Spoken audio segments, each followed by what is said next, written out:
सबसे अच्छा क्या है? समय। और सबसे बुरा क्या है? समय।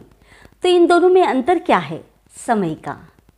नमस्कार दोस्तों, मैं आज इसी सुविचार के साथ आपकी होस्ट और आपकी दोस्त एंकर रंजना जैन एक बार फिर से अपने चैनल में आप सभी का स्वागत और अभिनंदन करती हूँ।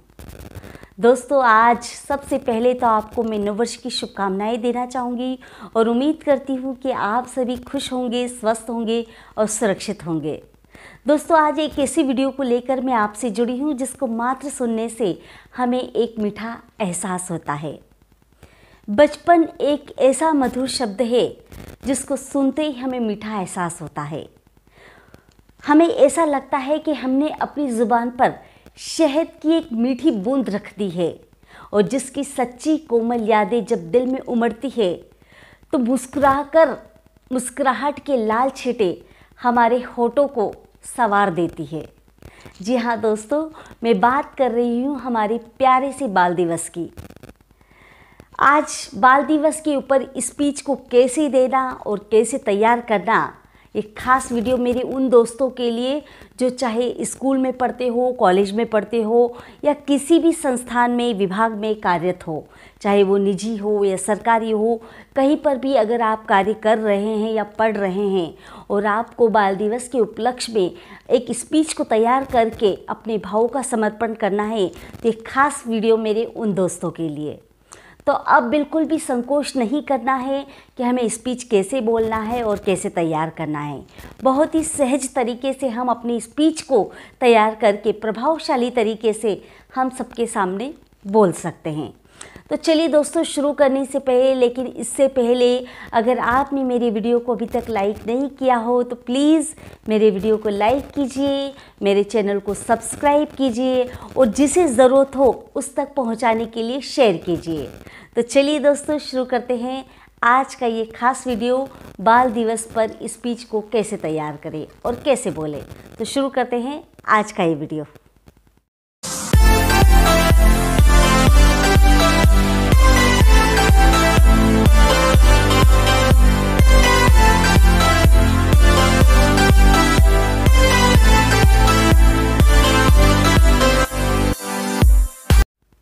तो दोस्तों, सबसे पहले यदि हमें अपनी स्पीच को तैयार करना है तो हमें कुछ बातों का पहले से ध्यान रखना होगा। जब हमें स्पीच तैयार करना है, उसकी पूरी स्क्रिप्ट तैयार करना है तो किस तरह से हम कर सकते हैं। तो हमें जब बाल दिवस पर स्पीच देना है तो सबसे पहले हमें हमारे दिमाग में कुछ मुख्य पॉइंट्स डिसाइड करने होंगे ताकि हम अपनी स्पीच को बेहतर बनाकर अच्छे प्रभावशाली तरीके से बोल सकें। जैसे मान लीजिए कि बाल दिवस पर हमें स्पीच देना है तो हम अपनी शुरुआत कुछ इस तरह से कर सकते हैं। सबसे पहले हम सभी जानते हैं कि बाल दिवस पंडित जवाहरलाल नेहरू के जन्म दिवस के रूप में इस बाल दिवस को मनाया जाता है। तो कुछ जो औपचारिकता रहती है, सबसे पहले हमें पंडित जवाहरलाल नेहरू जिनके बारे में सब जानते हैं, लेकिन हमें अपनी भाषण की शुरुआत कुछ इस तरह से ही करनी होगी। सबसे पहले हमें पंडित जवाहरलाल नेहरू का एक छोटा सा परिचय देकर अपनी स्पीच की शुरुआत करना है। तो परिचय के तौर पे हम उनकी जन्म और शिक्षा को लेकर अपनी बात को शुरू कर सकते हैं। कह सकते हैं कि भारत में ऐसे कई महान महापुरुष हुए हैं जिनमें पंडित जवाहरलाल नेहरू जी भी थे, जो एक हमारे भारत के पहले प्रधानमंत्री थे, कुशल राजनेता थे, उत्कृष्ट वक्ता थे और कूटनीतिक विचारक और लेखक भी थे। उनको बच्चों के प्रति बहुत विशेष लगाव था। उनके पिताजी का नाम मोतीलाल जी नेहरू था और पेशे से वो वकील थे और काफ़ी पंडित जवाहरलाल नेहरू एक अच्छी अमीर फैमिली से बिलोंग करते थे और इसी कारण उन्हें उच्चतम शिक्षा प्राप्त करने के लिए बहुत ही कम उम्र में उन्हें विदेश जाने का मौका मिला और इंग्लैंड में जाकर उन्होंने 2 विश्वविद्यालय से एक उच्चतम शिक्षा को पाकर अपने आप को गौरवान्वित किया। कैम्ब्रिज यूनिवर्सिटी और हैरो यूनिवर्सिटी से उन्होंने अपनी उच्चतम शिक्षा को प्राप्त किया। ये इस तरह से हम उनका छोटा सा परिचय देकर अपनी स्पीच को शुरुआत कर सकते हैं। उनकी जन्म और शिक्षा की बात को कहकर हमने अपनी स्पीच की शुरुआत करी। अब दूसरी बात हम ये कह सकते हैं कि आज का दिन बच्चों का दिन है और बच्चों का दिन होने की वजह से ये खास दिन बन जाता है। इसीलिए कहते हैं कि आज का दिन है बच्चों का, कोमल मन का और सच्ची कलियों का। मन के प्यारे हैं ये सच्चे बच्चे, इसीलिए चाचा नेहरू को प्यारे हैं ये बच्चे, प्यारे हैं ये बच्चे। इस तरह से कहकर हम अपनी स्पीच को आगे बढ़ा सकते हैं। अब दूसरी बात, हम मुख्य पॉइंट्स के अंतर्गत ये भी ले सकते हैं कि पंडित जवाहरलाल नेहरू के जन्मदिन को बाल दिवस के रूप में क्यों मनाते हैं। तो सन 1964 में जब पंडित जवाहरलाल नेहरू जी का निधन हो गया था, तब भारत में 14 नवंबर को बाल दिवस मनाने का ऐलान किया गया।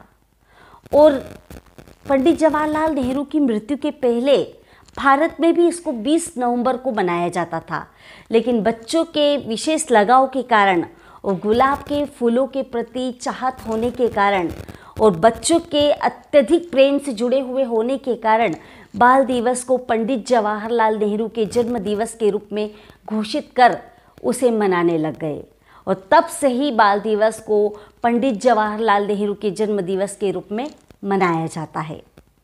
तो इस तरह से हम आज ये कह सकते हैं कि वे बच्चों से बहुत प्यार करते थे और बच्चों को उस स्तर तक आगे ले जाना चाहते थे। नेहरू जी हमेशा से कहते थे कि आज का बच्चा कल का राष्ट्र निर्माता होगा। इसीलिए किसी ने क्या खूब कहा है कि तुम नन्ही बुनियाद हो नए विधान की, तुम नन्ही बुनियाद हो नए विधान की, मूरत हो सच्चाई और ईमान की। तुम राम हो कृष्ण हो तुम हो नानक, और तुमसे ही जागेगी किस्मत हिंदुस्तान की, किस्मत हिंदुस्तान की। कुछ इस तरह से बच्चों, भावी निर्माता के भविष्य के जो बच्चे हैं उनको आगे बढ़ने का हर दम उन्होंने श्रेय प्रयास किया है। तो आज पंडित जवाहरलाल नेहरू को के इन बच्चों के लगाव के कारण ही उनका जन्म दिवस बाल दिवस के रूप में मनाया जाता है। अगली बात हम ये ले सकते हैं कि एक प्रधानमंत्री के रूप में उन्होंने क्या उपलब्धि हासिल की है। तो प्रधानमंत्री के रूप में उन्होंने वह भारत के एक आधुनिक और प्रगतिशील विचारक थे और उन्होंने हमेशा अपने देश को, भारत देश को एक आधुनिक और सभ्य देश बनाना चाहा और हमेशा प्रधानमंत्री के रूप में कई ऐसी चीज़ें हासिल की उन्होंने प्राचीन हिंदू संस्कृति को बदल दिया और उन्होंने बच्चों को राष्ट्र का निर्माता कहा और इसीलिए उन्होंने कहा कि इन बच्चों को बहुत सुरक्षित रखना है, उनको प्यार देना है और उनकी हिफाजत करना है, तभी ये खड़े हो सकेंगे और एक अच्छे राष्ट्र का निर्माण कर सकेंगे। हमारी स्पीच में अगला पॉइंट्स हम कुछ इस तरह से ले सकते हैं कि क्या संयुक्त राष्ट्र संघ का क्या उद्देश्य था बाल दिवस को मनाने का। तो बच्चों में एक प्रबल भावना रहती है, उसको उजागर करना, उनके अधिकारों के प्रति उन्हें सजग करना और उनमें प्रबल भावनाओं को जो उत्तेजना, उनमें जो प्रेरणा जग रही है उसको आगे बढ़ाने का प्रोत्साहन देना, इन सभी चीज़ों का विकास हो सके। इसीलिए संयुक्त राष्ट्र संघ ने इस बात का ऐलान किया था कि सभी देशों को, सभी राष्ट्रों को बाल दिवस मनाना चाहिए इस उद्देश्य की पूर्ति को पूरा करने के लिए, ताकि आने वाली भविष्य के जो निर्माता है वे अभी से सजग होकर, खड़े होकर मजबूत ढाल के रूप में तैयार हो सकें। और उन्होंने सभी देशों से सिफारिश की थी कि इस बाल दिवस के रूप में हर राष्ट्र को बाल दिवस को एक सेलिब्रेशन के हिसाब से मनाकर उनके उद्देश्यों की पूर्ति करनी चाहिए। तो कहते हैं कि एक बचपन का था वो ज़माना जहाँ खुशियों का था खजाना, एक बचपन का था ज़माना जहाँ खुशियों का था खजाना, चाहत तो थी चांद को पाने की पर दिल तो तितलियों का था दीवाना। ऐसा होता है ये अनमोल बचपन जो सबके लिए बहुत खास होता है। तो इसीलिए दोस्तों, बाल दिवस को एक बच्चों के प्रति लगाव होने के कारण इस दिन को बाल दिवस के रूप में मनाते हैं और ये हमारे देश की सबसे बड़ी विशेषता है जो हमारे भावी निर्माताओं को जन्म देती है। तो इस तरह से हम अपनी स्पीच को आगे बढ़ा सकते हैं एक महत्वपूर्ण पॉइंट्स को लेकर। अब अगली बात है कि हम उसमें कुछ ऐसा जोड़ें जैसे कि हम पंडित जवाहरलाल नेहरू के कुछ ऐसे अनमोल विचारों से हम उन बच्चों को प्रेरित करें, इस देश को प्रेरित करें और हम सब तक वो अनमोल विचार पहुँचे ताकि हम अपने देश का समुचित विकास कर सकें, हम अच्छे राष्ट्र का निर्माण कर सकें। जैसे कि पंडित जवाहरलाल नेहरू के कई ऐसे अनमोल विचार थे, लेकिन उनमें से मुख्य थे कि लोगों के अंदर की जो कला है उनके मन के विचारों को दर्शाती है, और जो दीवार पर लगाए हुए चित्रों को हटाकर हम इतिहास के तथ्यों को कभी नहीं बदल सकते। ये उनके अनमोल विचार थे। और वो हमेशा कहते थे कि ऐसा कौन सा पल है जो इतिहास में बहुत कम आता है, और वो पल है कि पुराने को छोड़कर नए की ओर जाना। ये उनके अनमोल विचारों में शामिल था। उनका कहना था, वो सबसे बड़ी बात वो ये कहते थे कि जब तक वो खुद कोई कार्य को जब तक कर लेते और उन्हें उनके मामले में जब तक वो खुद उन्हें विश्वास नहीं होता था कि उनका द्वारा किया गया कार्य सही है, तब तक उनको संतुष्टि नहीं मिलती थी। तो उनके इन अनमोल विचारों के माध्यम से हम खुद प्रेरित हो सकते हैं और हमारे आने वाली भावी पीढ़ी को भी हम प्रेरित कर सकते हैं और एक सफल राष्ट्र का निर्माण कर सकते हैं। ऐसे उनके अनमोल विचार थे पंडित जवाहरलाल नेहरू जी के। तो इस तरह से हम इन विचारों के माध्यम से भी अपनी स्क्रिप्ट को तैयार कर सकते हैं और अपने भाषण में जान ला सकते हैं। इस तरह से हम बाल दिवस के ऊपर अपनी स्पीच को तैयार कर इस तरह का मुख्य बिंदु रखकर भी अपनी बात को आगे बढ़ा सकते हैं। और अब एक सबसे महत्वपूर्ण बिंदु की ओर अगर हम जाते हैं तो वो होगा कि वर्तमान परिदृश्य में बाल दिवस मनाने का क्या महत्व है। तो जैसा कि हम सभी देखते हैं कि बाल दिवस का आयोजन होता है, उसमें भाषण प्रतियोगिता, निबंध प्रतियोगिता, कई सांस्कृतिक कार्यक्रम ऐसे हर स्कूलों और कॉलेजों विद्यालयों में किए जाते हैं। लेकिन इन सब से हट के बहुत आगे का विषय है कि बाल दिवस को मनाने का सही कारण क्या है। बाल दिवस को मनाने का सही आयोजन ये है कि हमें उन बच्चों की ज़रूरतों को समझना, उसे पूरा करना, उनके अधिकारों की रक्षा करना और उनके ऊपर हो रहे शोषण से उन्हें बचाना। सही मायने में बाल दिवस मनाने का यही महत्व है।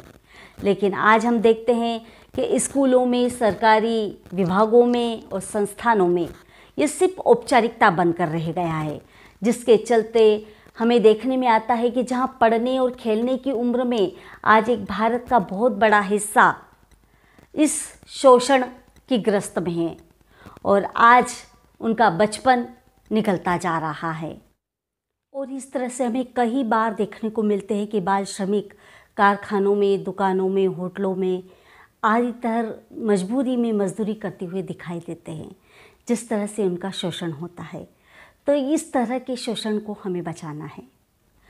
तो जब तक सरकारी नियमों का कड़ाई से पालन नहीं किया जाता है और ऐसे बच्चों के लिए राहत और पुनर्वास के कदम नहीं उठाए जाते हैं, तब हमारे देश का समुचित विकास नहीं हो सकता है और एक अच्छे राष्ट्र की कल्पना भी नहीं की जा सकती है। इस तरह कई अबोध बच्चे जो बाल तस्करी की भेंट चढ़ रहे हैं, उनके लिए समाज के हित को देखते हुए सरकारी नियमों में इनका कड़ाई से पालन किया जाना चाहिए, ताकि हम एक सफल और सशक्त राष्ट्र का निर्माण कर सकें। और इस तरह से कहकर हम एक राष्ट्र के प्रति एक संदेश और विचारों को डाल सकते हैं, एक संदेश पहुंचा सकते हैं और उसके प्रति हम खुद भी सजग हो सकते हैं और आने वाली पीढ़ी को भी सजग कर सकते हैं। तो हमारा मातृ बाल दिवस मनाने का ये मुख्य उद्देश्य होना चाहिए कि सभी बच्चों को सुरक्षा मिले, उनके अधिकार मिले और उन्हें वो समुचित विकास मिले जो देश को आगे बढ़ाने में सफल और कारगर सिद्ध हो। तो इस तरह से पॉइंट्स लेकर हम अपनी स्पीच को तैयार कर सकते हैं। दोस्तों, कहते हैं कि बचपन हर किसी को सुहाना लगता है और बचपन एक ऐसी मिट्टी का घड़ा होता है जिसको जिस रूप में हम ढालना चाहें उस रूप में ढाल सकते हैं।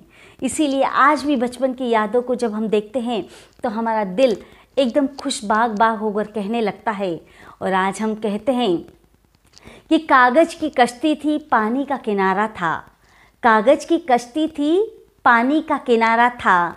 ये खेलने की मस्ती थी और ये दिल भी आवारा था।